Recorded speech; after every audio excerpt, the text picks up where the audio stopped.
The stars had always called to humanity, and in the year 2187 they finally answered back. Captain Jake Morrison stood on the bridge of the horizon, watching the massive space station grow larger on the view screen. The Celestial Forum was beyond anything humans had ever built, a spinning wheel of metal and light that housed the Galactic Council. For Jake, this moment represented everything humanity had dreamed of since the first rocket pierced Earth's atmosphere. They were finally joining the galactic community. Ambassador Helen Carter stood beside him, her diplomatic credentials displayed on a small tablet. She had spent 3 years preparing for this moment, learning what little humanity knew about the 15 alien civilizations that made up the Council. The Zetharians were insectoid beings who controlled massive mining operations across 12 star systems. The Velcros were reptilian warriors who had conquered their way into the Council centuries ago.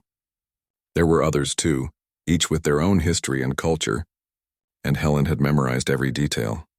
The docking procedure took 2 hours, guided by alien traffic controllers who spoke through translation devices. When the airlock finally opened, Jake and Helen led a small team into the station. The air smelled different, carrying scents that human noses had never encountered. The gravity felt slightly heavier than Earth standard.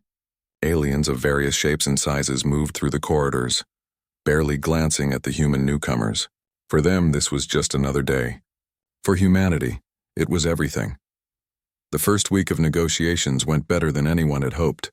The Zetharians expressed interest in human engineering techniques, particularly in robotics and artificial intelligence. The Velcros offered mutual defense agreements, claiming they saw potential in human military tactics. Trade routes were discussed, cultural exchanges planned, and scientific partnerships proposed. Helen worked 18-hour days, meeting with different council members and building relationships that she hoped would last for generations. Commander Lisa Grant had a different job. As the Horizon's chief intelligence officer, she analyzed everything the Council shared with humanity. She studied their star charts, their historical records, and their technological databases. What she found troubled her deeply. According to Council records, no other species had ever entered this region of space before humanity.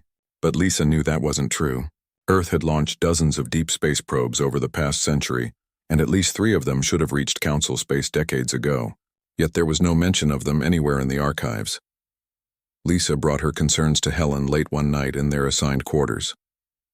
The ambassador listened carefully, her expression growing more serious with each word. They decided to investigate quietly without alerting the Council. Lisa began searching for any information about human probes or early contact attempts. What she discovered made her blood run cold.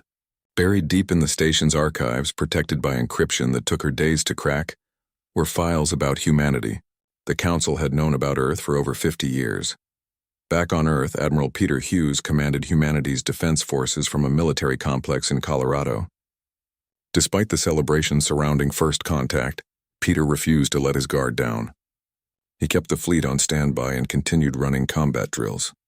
His officers thought he was being paranoid, but Peter had studied military history his entire life. He knew that first contact situations were unpredictable and potentially dangerous. His caution would soon prove to be humanity's only advantage. The truth emerged on the 14th day of negotiations. Lisa finally decrypted the complete files about Earth, and what she read made her hands shake. The Galactic Council had been watching humanity for decades, studying their development and waiting for the right moment. Earth's biosphere was incredibly valuable, filled with elements and biological compounds that were rare in the galaxy. The Council had debated for years about how to handle humanity. Some argued for peaceful incorporation, but the majority wanted something else. They wanted Earth's resources, and they were willing to take them by force. Helen read the files 3 times, unable to believe what she was seeing. The invitation to join the Council had been a trap from the beginning. The negotiations, the trade agreements, the friendship, all of it was designed to make humanity lower their guard. The Council planned to strike soon before humans could spread too far into space or develop more advanced weapons. Helen immediately sent an encrypted message to Admiral Hughes, warning him of the impending attack. Then she began making plans to escape the station.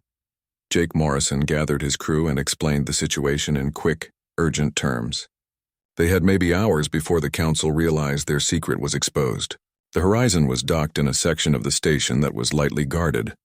But getting back to the ship meant moving through corridors filled with aliens who would soon be their enemies. Jake divided his crew into small groups, each taking different routes to avoid drawing attention. He told them to move fast but stay calm. Any sign of panic would alert station security. The attack began before they could escape. Alarms blared throughout the Celestial Forum as Council warships dropped out of hyperspace around Earth. The element of surprise was complete. Station Gamma above Mars was destroyed in the first minutes, its defensive shields overwhelmed by concentrated fire from a dozen Velcro's battlecruisers. Over 10,000 colonists died instantly, vaporized when the station's reactor core exploded. Similar attacks hit the moon bases and orbital platforms around Earth. Humanity's space infrastructure was being systematically destroyed. Admiral Hughes watched the tactical display with growing horror. 3,000 enemy warships had appeared simultaneously across the solar system.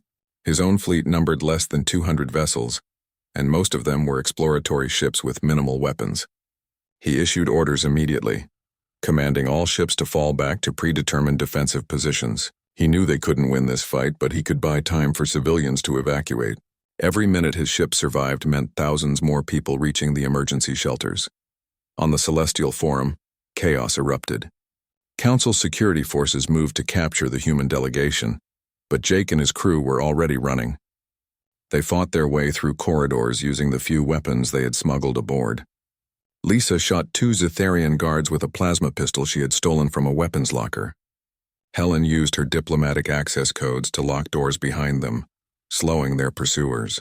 The Horizon's engines were already warming up when they reached the docking bay. Jake ran up the boarding ramp, shouting for his crew to strap in. The Horizon detached from the station just as Velcro soldiers entered the docking bay. Energy weapons scored the ship's hull, but the shields held long enough for Jake to activate the hyperdrive. The ship lurched as it entered faster than light travel, leaving the Celestial Forum behind. Jake set course for Earth, knowing they would arrive to find their homeworld under siege. Helen sat in the co-pilot seat, her face pale but determined. She had failed to secure peace, but she would not fail to warn humanity about what they faced. Lisa pulled up long-range scans and her worst fears were confirmed. Earth was surrounded by enemy ships, its orbital defenses already broken. Cities were burning, their lights visible even from space. The moon was dark, its bases destroyed or captured. Mars colony had gone silent, likely overrun by ground forces. In less than 6 hours, the Council had nearly destroyed everything humanity had built in space. But Lisa knew something the Council didn't. Humans were survivors, and they fought hardest when cornered. This war was just beginning. Earth's defenses collapsed like paper in a hurricane. Admiral Peter Hughes watched from his command bunker as the tactical display filled with red icons representing enemy ships. 3,000 Council warships surrounded the planet, each one more advanced than humanity's best vessels. His own fleet of 180 ships fought desperately, but they were outgunned and outmaneuvered. Peter made the hardest decision of his life and ordered a fighting retreat. He commanded his captains to sacrifice themselves if necessary, buying time for civilian transports to reach the underground shelters. Colonel Ryan Bell commanded ground forces in New Seattle, a sprawling city of 5 million people on the western coast. The Velcros came from orbit in waves of drop pods, their armored forms crashing through buildings and streets. Ryan had positioned his troops at key defensive points throughout the city, but the aliens' weapons were devastating. Energy beams sliced through concrete and steel like butter. Velcros warriors stood 3 meters tall, their scales deflecting most human bullets. Ryan's soldiers fought with everything they had, but they were dying by the hundreds. The bombardment started on the second day. Velcros warships in orbit fired particle beams at military targets, but their aim was deliberately imprecise. Entire city blocks vanished in explosions that lit up the sky. Ryan watched from a damaged command post as the northern district disappeared in a wall of fire. His communication officer reported similar attacks in Beijing, Moscow, and Sao Paulo. The Council wasn't trying to conquer Earth carefully. They were trying to break humanity's will to resist. On the moon base Armstrong, Dr. Sophie Blake worked in a research facility that housed humanity's most important scientific data. She had been studying alien technology for months, preparing for the day when humans could build their own advanced ships. Now those dreams were ashes. Zetharian shock troops had breached the outer walls an hour ago, and they were cutting through the base section by section. Sophie gathered her team of 12 scientists and gave them a desperate task. They would upload everything to hidden servers scattered throughout the solar system, then destroy the main computers to keep the data from Council hands.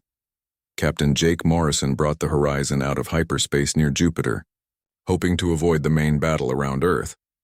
His ship was damaged from the escape, its shields at 30%. Commander Lisa Grant worked frantically at her station, trying to make sense of the tactical situation. What she found was nightmare fuel. Council forces controlled all of Earth's orbital space. The moon bases were either destroyed or under siege. Mars' colony had fallen completely. Its 3 million inhabitants now prisoners or corpses. Humanity was losing the war in every theater simultaneously. Jake made contact with scattered human ships, organizing them into a makeshift fleet. Most were civilian vessels whose crews had armed themselves with whatever weapons they could find. A mining ship called the Denver carried explosives meant for asteroid work. A passenger liner named the Hope had been converted into a troop transport, filled with soldiers who had nowhere left to defend. Jake took command of this ragtag group and began planning hit-and-run attacks on Council supply lines. If they couldn't win a direct fight, they would make the occupation as costly as possible. Dr. Sophie Blake entered the final command sequence, wiping the moon base's computers clean. Behind her, the sound of cutting torches grew louder as Zetharian troops breached the final blast door. She pulled a pistol from her jacket, knowing it wouldn't be enough. Her team had scattered to different parts of the base, each destroying their own section's data. Sophie had volunteered to handle the central core. She heard the blast door explode inward and turned to face the aliens. 6 insectoid creatures rushed into the room, their weapons raised. Sophie fired 3 times before their return shots hit her. She fell, hoping her sacrifice had been enough. On Earth, Admiral Hughes relocated his command center 3 times in 2 days. Council forces were hunting for human leadership, trying to decapitate the resistance. Peter stayed mobile, commanding what remained of his fleet from armored vehicles and hidden bunkers. His ships fought desperately around Earth, but they were being destroyed faster than they could regroup. He had started with 180 vessels. Now he had 63, and the Council kept bringing in reinforcements. Colonel Ryan Bell pulled his surviving troops out of New Seattle after 4 days of brutal fighting. The city was lost, occupied by 10,000 Velcro's warriors who patrolled the ruins like conquering heroes. Ryan had gotten maybe 300 soldiers out, along with 2,000 civilians who refused to surrender. They moved through the wilderness, heading for mountain bunkers where they could regroup. Behind them, New Seattle burned. Ryan had fought in wars before, but never anything like this. The Velcros didn't just want victory. They wanted humanity to know it was beaten. The Council issued their ultimatum on the 7th day of the war. They broadcasted on every frequency in every human language: surrender unconditionally within 72 hours. Or they would begin destroying Earth cities one by one. They showed footage of their weapons, massive orbital platforms capable of cracking continents. They showed images of captured humans being loaded onto prison ships. They promised that surrender would mean survival, though they carefully avoided explaining what kind of survival. Admiral Hughes knew exactly what they meant. Humanity would become slaves, their world stripped of resources while the survivors served their new masters. Ambassador Helen Carter worked from a hidden facility in the Australian outback, analyzing intercepted Council communications. Commander Lisa Grant had set up a signals intelligence network before the war started, and now it was paying off. Helen read through hundreds of messages, looking for weaknesses in the Council's strategy. What she found gave her the first hope she had felt in days. The Council was arrogant. They believed humanity would surrender because any rational species would surrender when facing impossible odds. They had planned this invasion down to the smallest detail, but all their plans assumed humans would behave rationally. Helen called an emergency meeting with Admiral Hughes and the surviving military commanders. She presented her findings and proposed something radical. Instead of defending Earth, humanity should attack the Council's homeworlds. It was insane and desperate, but that was exactly why it might work. The Council would never expect prey to attack predators. Their homeworlds would be lightly defended, their forces concentrated around Earth. If humanity struck fast and hard, they could hurt the Council badly enough to change the entire dynamic of the war. Admiral Hughes listened to the plan with growing amazement. It violated every principle of military strategy. You didn't abandon your home to attack the enemy's territory. You didn't divide your forces when already outnumbered. You didn't turn a defensive war into an offensive one when losing. But Peter had spent his life studying military history, and he knew that sometimes the craziest plans were the only ones that worked. He looked around the room at the other commanders. Colonel Bell nodded slowly, understanding the logic. Captain Morrison grinned, already thinking about targets. Commander Grant pulled up star charts marking the locations of Council homeworlds. The meeting lasted 6 hours. They planned Operation Wildfire, a coordinated assault on multiple Council systems. Every ship that could still fly would participate. Every weapon humanity possessed would be used. They would convert civilian ships into bombs, arm colonists with military hardware, and deploy weapons that had been illegal before the war.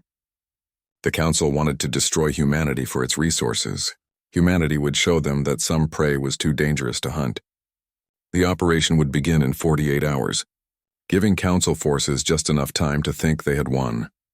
Dr. Laura Mitchell worked in a makeshift hospital aboard the Horizon, treating wounded refugees from destroyed stations. She had been a civilian doctor before the war, specializing in trauma surgery. Now she worked 20-hour days, her hands always covered in blood.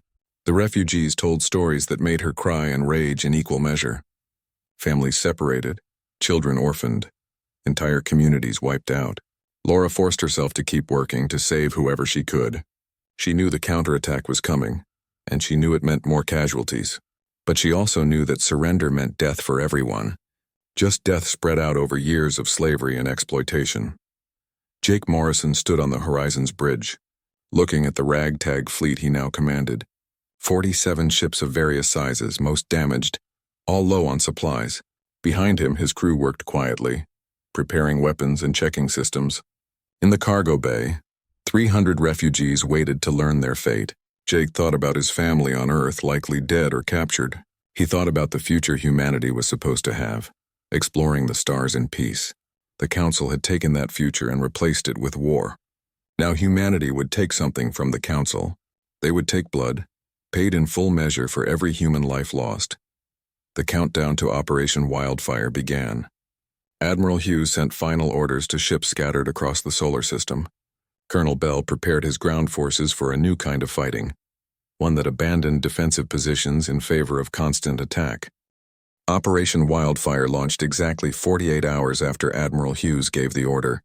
Across the solar system, human ships abandoned their defensive positions and jumped to hyperspace, heading for Council territory. The Council forces around Earth watched in confusion as their prey suddenly fled.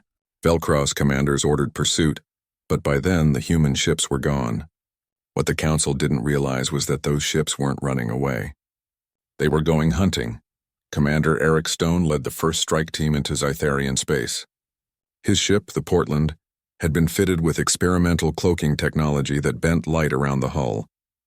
The system was unreliable and drained power faster than solar panels could recharge, but it only needed to work once. Eric brought his ship out of hyperspace at the edge of the Zytharian home system, immediately activating the cloak. The Portland drifted silently past 3 defense stations, their sensors blind to its presence. The Zytharians had grown complacent over centuries of dominance. Their industrial centers orbited their homeworld in neat rows, completely undefended except for a handful of patrol ships. Eric counted 47 manufacturing stations, each one producing weapons and supplies for the war against humanity. He deployed gravitational mines, devices that created artificial gravity wells. The mines drifted toward the stations on minimal thrust, looking like debris. When they activated, the sudden gravity surge pulled the massive stations out of orbit. The first station hit atmosphere at 17,000 kilometers per hour. It broke apart from friction and heat, raining burning debris across the Zytharian surface. The second station collided with a communications satellite, creating a chain reaction that destroyed 3 more stations. Within an hour, 30 of the 47 manufacturing centers were gone. The Zytharians scrambled their defense fleet, but the Portland was already jumping back to hyperspace. Eric had struck the first blow, and it had cost the Council billions in lost infrastructure. Captain Jake Morrison took a different approach. He led 15 ships into Velcro space, but his vessels weren't equipped with fancy technology. They were old freighters and mining ships, their cargo holds packed with explosives. The Velcros military prided itself on honor and direct combat. They positioned their warships in formation, waiting to engage the human vessels in what they assumed would be a glorious battle. Jake had no intention of giving them that satisfaction. The freighter Denver accelerated to ramming speed, aimed directly at the largest Velcros battlecruiser. The alien commander hailed the ship, demanding honorable combat. The Denver's captain, a cargo hauler named Greg Palmer, responded with 2 words that would become famous across human space. He said, "Honor this," and cut the communication. The Denver hit the battlecruiser's shields at maximum velocity. The shields held for maybe 2 seconds before the freighter's hull breached and 10,000 tons of mining explosives detonated.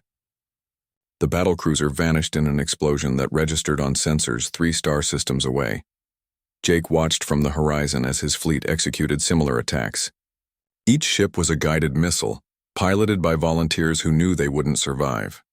The Velcros fleet tried to scatter, but the human ships pursued them relentlessly. A passenger liner named the Hope rammed a troop carrier, killing thousands of Velcros warriors preparing to invade human colonies. A science vessel called the Discovery struck a supply depot, destroying enough ammunition to support an army. Within 3 hours, the Velcros had lost 18 major warships and countless support vessels. The survivors fled to defensive positions around their homeworld, suddenly afraid of the species they had thought weak. On Earth, Colonel Ryan Bell transformed occupied New Seattle into a nightmare for the Velcros garrison. His soldiers abandoned their uniforms and blended into the civilian population. They attacked in small groups, striking without warning and disappearing before the aliens could respond. A Velcros patrol would turn a corner and walk into a minefield.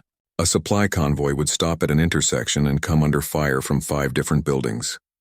The aliens tried to retaliate by attacking civilians, but that only made more humans join the resistance. Bell's most effective tactic was psychological warfare. The Velcros respected strength and despised weakness, so Bell made sure they saw humans as monsters. His fighters would ambush alien patrols and leave the bodies displayed in public squares. They would sabotage alien equipment in ways that caused maximum confusion and fear. They spray-painted messages on walls throughout the city, promises of death to any alien who stayed. The Velcros had expected a clean occupation. Instead, they got a grinding insurgency that killed them slowly. Dr. Sophie Blake had survived the attack on Moonbase Armstrong, rescued by a team of Marines who fought their way through Zetharian forces. Now she worked in a secret laboratory in the mountains of Colorado, leading a team of biologists and chemists. Their assignment was simple and terrible. They were developing weapons specifically designed to kill Council species. Sophie struggled with the ethics of biological warfare, but she kept thinking about the 10,000 dead on Station Gamma. She kept remembering the footage of burning cities. If creating plague weapons meant humanity survived, she would live with the guilt. Her team worked around the clock, analyzing samples of alien biology that had been collected during the war. The Zetharians had a unique neural structure that made them vulnerable to certain toxins. Sophie's team created a pathogen that attacked those neural pathways, causing paralysis and death within hours. The Velcros reproductive cycle depended on specific hormone balances. Sophie designed a virus that disrupted those hormones, effectively sterilizing any infected individual. These weren't weapons meant for immediate battlefield use. They were weapons meant to terrify, to show the Council that humanity could destroy them slowly if it chose. Ambassador Helen Carter received the first peace overture on the 15th day of Operation Wildfire. A Zetharian diplomat sent an encrypted message offering reduced terms. Instead of complete conquest, they proposed a tributary relationship where humanity would provide resources in exchange for protection.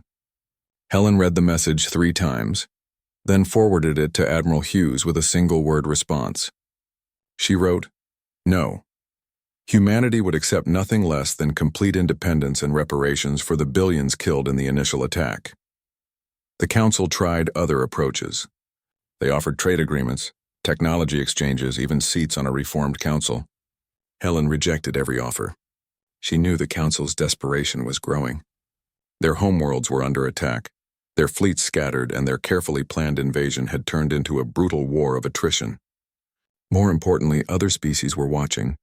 If the Council couldn't defeat a newly spacefaring race like humanity, what did that say about their power and authority? Lieutenant Chris Parker became a hero by accident. His fighter had been damaged during a raid on a Council supply line, its hyperdrive failing as he tried to escape. A Council command carrier pursued him, trying to capture the wounded ship. Chris knew he couldn't outrun them and he refused to be captured. He turned his fighter around and aimed it at the carrier's bridge. The alien commander hailed him, offering mercy if he surrendered. Chris thought about his brother who died when Station Gamma exploded. He thought about his mother in occupied Denver. Then he opened a channel on all frequencies and said, "Tell the Council that every human they kill creates 10 more like me." His fighter hit the carrier's shields at full thrust. The impact shouldn't have penetrated, but Chris had routed all his ship's power to the forward weapons. The shields collapsed and the fighter punched through the hull directly into the command bridge. The explosion killed the carrier's entire senior staff and crippled the ship's systems. Chris Parker died instantly, but his final words were recorded and broadcast across the galaxy. Human forces played his message before every attack. Resistance fighters painted his words on walls in occupied cities. The Council learned that killing humans didn't weaken the resistance. It made it stronger. Admiral Hughes coordinated the attacks from his mobile command center, now hidden in a submarine beneath the Arctic ice. His fleet had been reduced to fewer than 40 ships, but those ships had destroyed hundreds of Council vessels through unconventional tactics. More importantly, they had changed the strategic situation completely. The Council couldn't maintain the siege of Earth while defending their own territory. They had to choose between consolidating their forces or spreading them thin. Either choice favored humanity. Commander Lisa Grant's intelligence network intercepted communications showing cracks in the Council alliance. The Ixthani, an aquatic species that had joined the Council primarily for protection, were questioning the war's cost. They had lost ships and trade routes, gained nothing, and now faced the possibility of human retaliation. Lisa passed this information to Helen, who immediately reached out to Ixthani representatives. She offered them a simple deal. Withdraw from the war and humanity would consider them neutral. Stay with the Council and face the same fate as the Zetharians and Velcros. The Ixthani withdrew from the coalition 3 days later. Their departure was a diplomatic earthquake that shook the entire Council. The war entered its most brutal phase when Admiral Hughes authorized the use of relativistic kill missiles. These weapons were simple in concept but devastating in effect.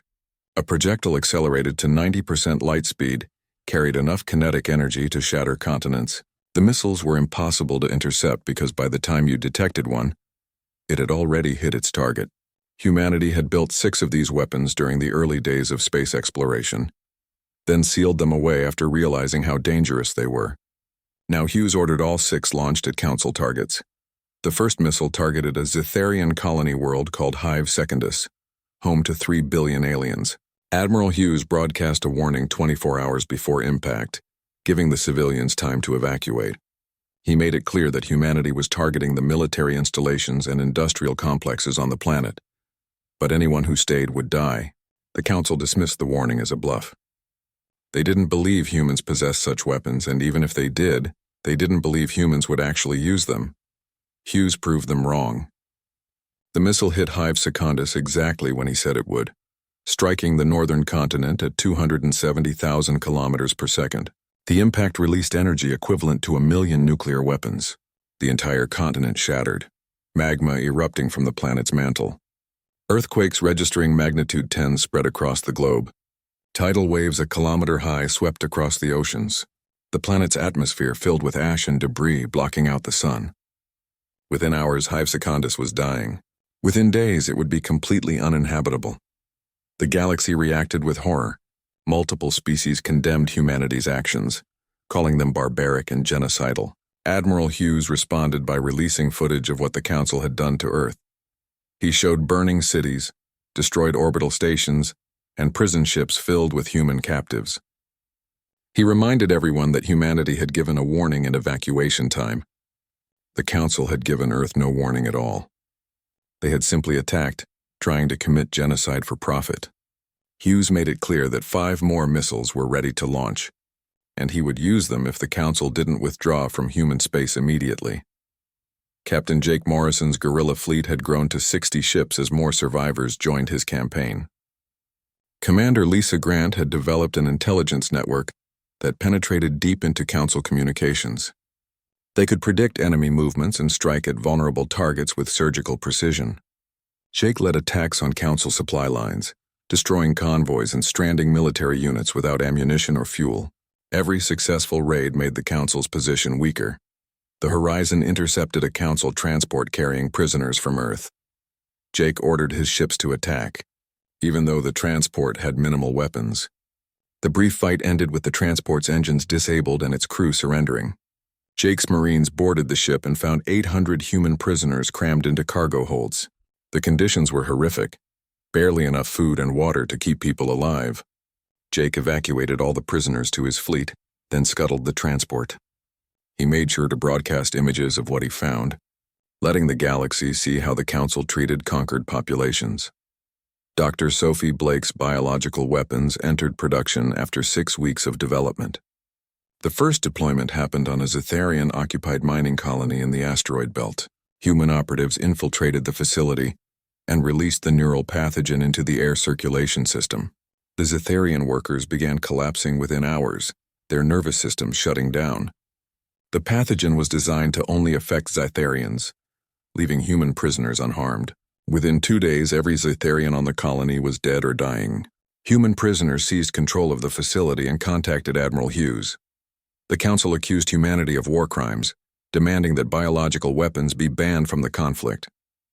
Ambassador Helen Carter responded by holding a press conference that was broadcast across the galaxy.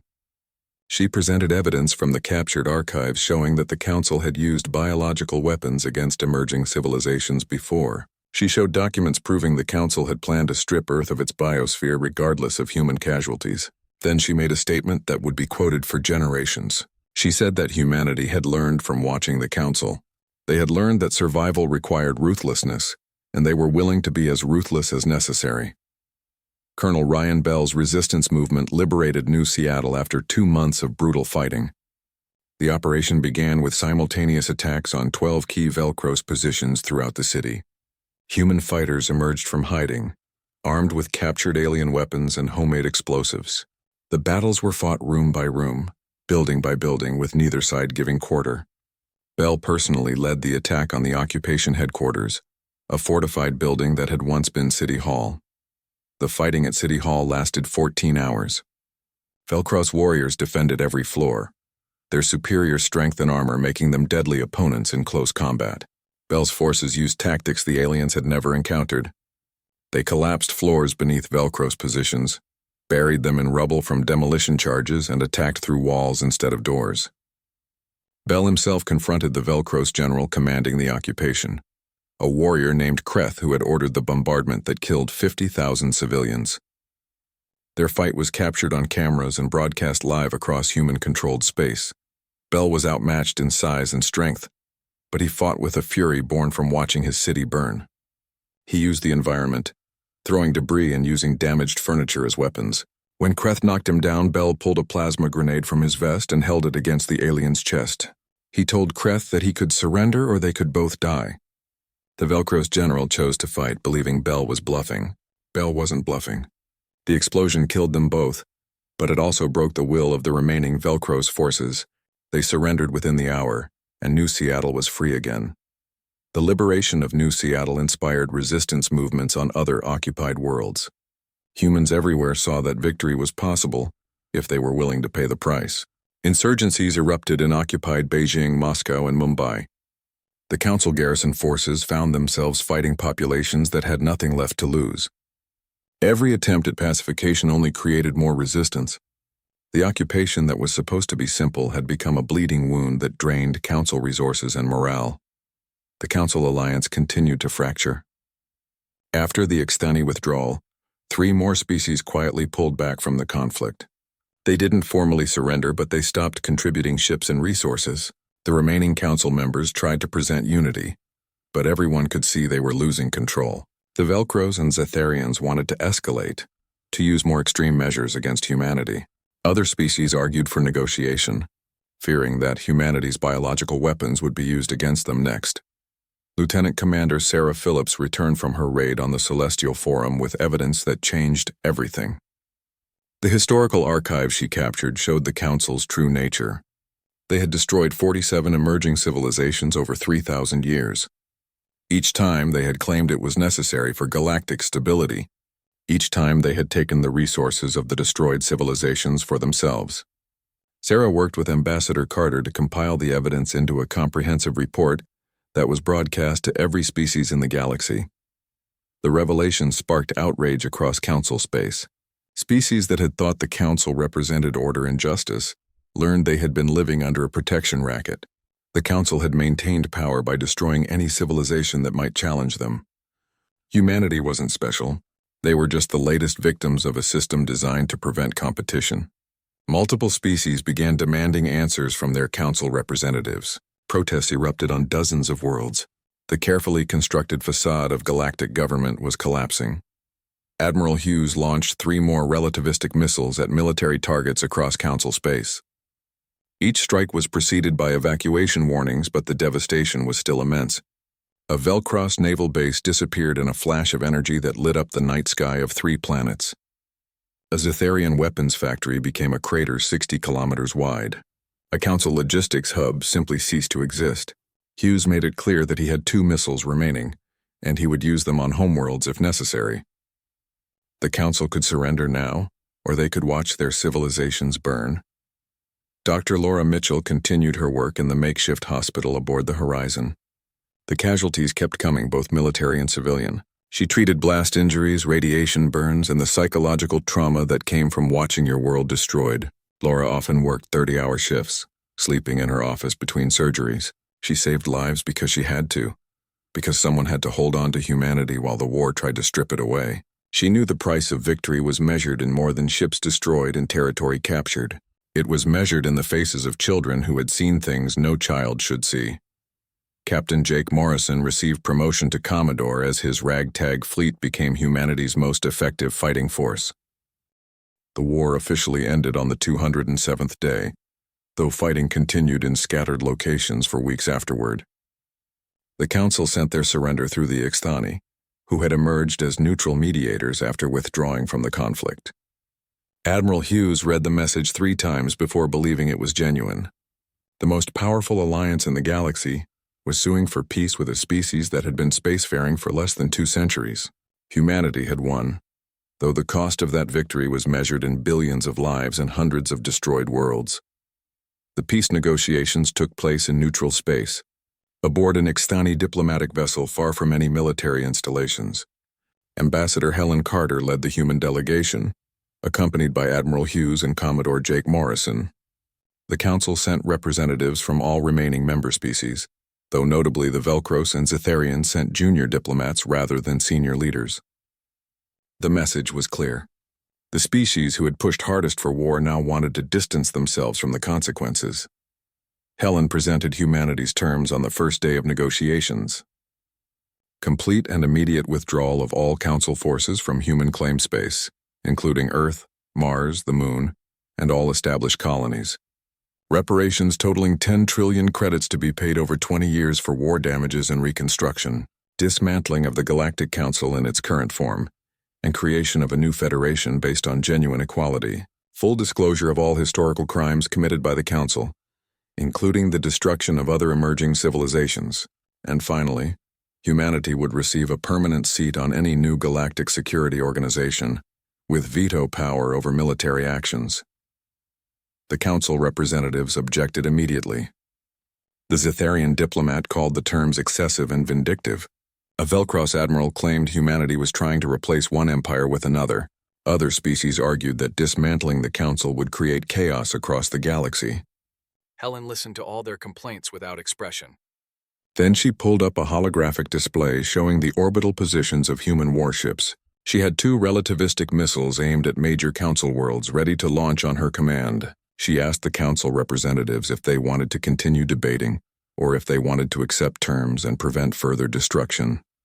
The debate ended quickly after that. The Council agreed to withdraw their forces within 30 days. They agreed to begin reparation payments immediately, though they negotiated the amount down to 7 trillion credits. They agreed to reform their governmental structure, creating a new galactic federation where no single species could dominate, and they agreed to give humanity a permanent Security Council seat. Though they tried to limit the veto power, Helen held firm on every major point. Humanity had earned the right to dictate terms through blood and sacrifice. Admiral Hughes oversaw the withdrawal of Council forces from Earth.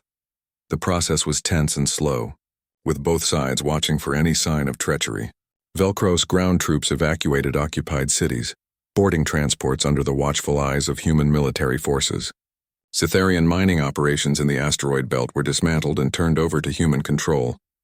Council warships left the solar system in organized convoys, their weapons powered down and their shields lowered. Peter watched every ship depart, only relaxing when the last one jumped to hyperspace. Earth was free again. Colonel Ryan Bell survived the liberation of New Seattle, though he spent 3 months recovering from his injuries. The plasma grenade that killed General Kreth had nearly killed him too. His team pulled him from the rubble with severe burns and a collapsed lung. Now he walked through the streets of New Seattle, surveying the damage. Whole districts were reduced to rubble.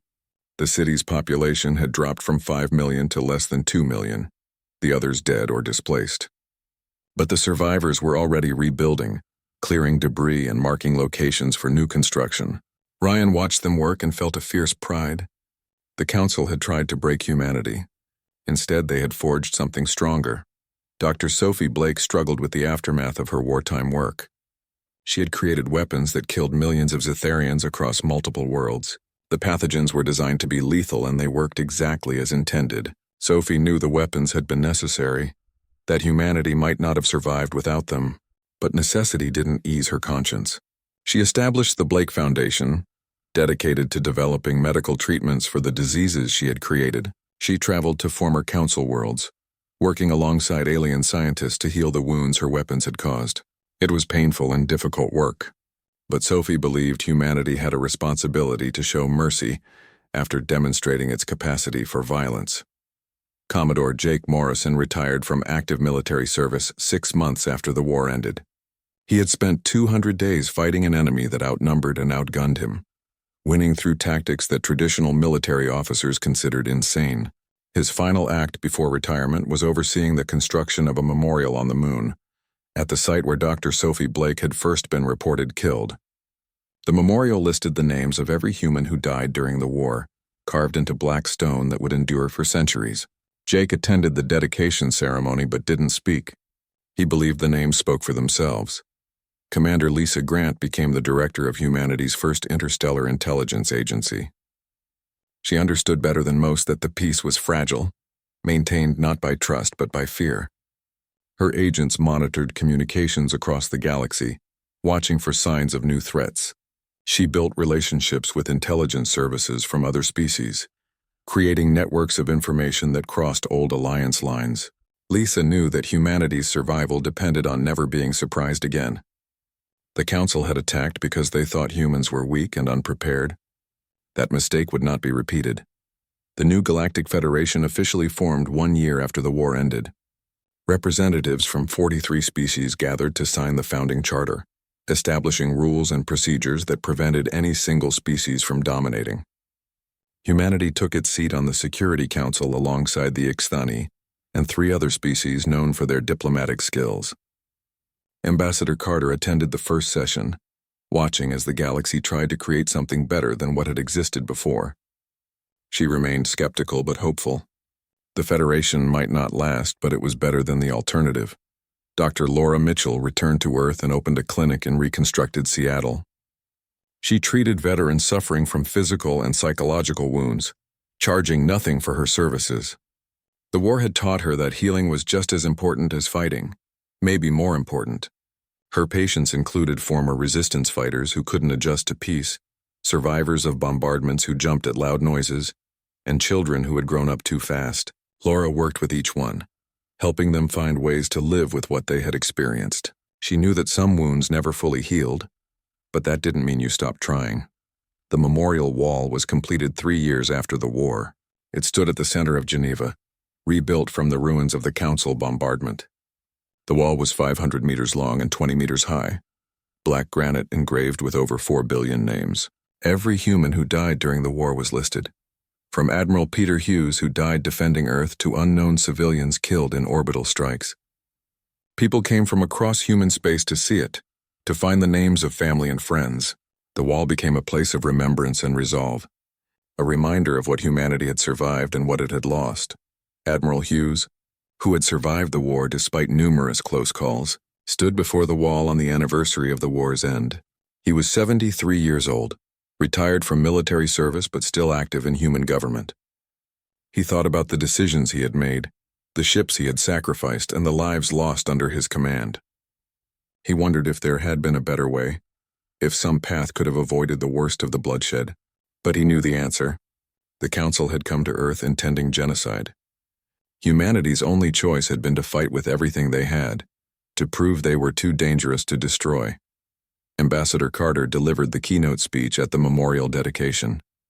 She spoke about the cost of survival and the price of peace. She acknowledged that humanity had done terrible things during the war, deployed weapons that killed billions and left worlds uninhabitable. But she reminded the audience that those actions had been responses to an attempted genocide. The Council had started the war with treachery and violence. Humanity had finished it the same way. She ended her speech with a promise. Humanity would never forget what happened when they trusted too easily.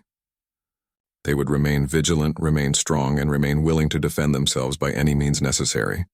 The galaxy watched humanity carefully in the years after the war.